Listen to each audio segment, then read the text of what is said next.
it comes to the holidays, we know that our eating is going to be a little bit different than it normally would, especially around big holiday meals. But we can think of diabetes as sort of a roadmap.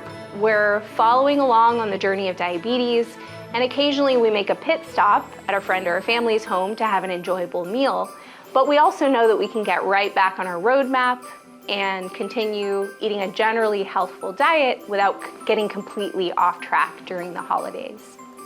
So in terms of walking into a big holiday meal, it's helpful to walk in with a game plan and to kind of think, or even do a scan of that. If, let's say it's a buffet and you're going to be choosing your portions and your food items, do a scan before it's actually time to sit down to eat, and sort of think in your mind which choices you want to make.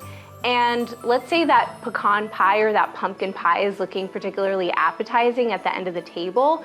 You may want to think about choosing one fewer carbohydrate source, maybe skipping the dinner roll, but having the mac and cheese at dinner. And so by doing so, you have fewer carbohydrates in total, and you're still able to eat that slice of pumpkin or that slice of pecan pie for dessert without having a huge spike in your blood sugar at the end of the evening. I think what's really helpful too is we know that what you eat has the greatest impact on your blood sugar throughout the day, and we sometimes call that a postprandial or a post-meal blood glucose response. And so the perfect time to go for a walk, anything that you feel comfortable doing after dinner, can help again mitigate that blood glucose spike. And I think also one really important thing to think about regarding any holiday meal is how much you're going to be drinking in terms of alcohol. I think that the different types of alcohol could have different types of effects on blood sugar as well. If we're thinking about something like a glass of wine that doesn't have a huge amount of added sugar in it, that type of alcohol, or even a spirit that doesn't have a lot of sugar added to it, that could cause a low blood sugar potentially later in the evening, and that's something that we definitely want to avoid.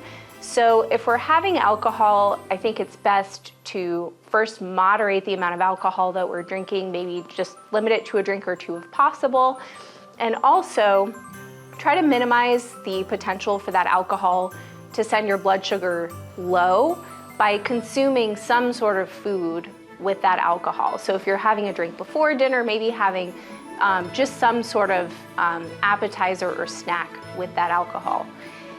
The opposite can also happen where if we're consuming alcohol that has a lot of added sugar in it, it can actually send our blood sugar going higher.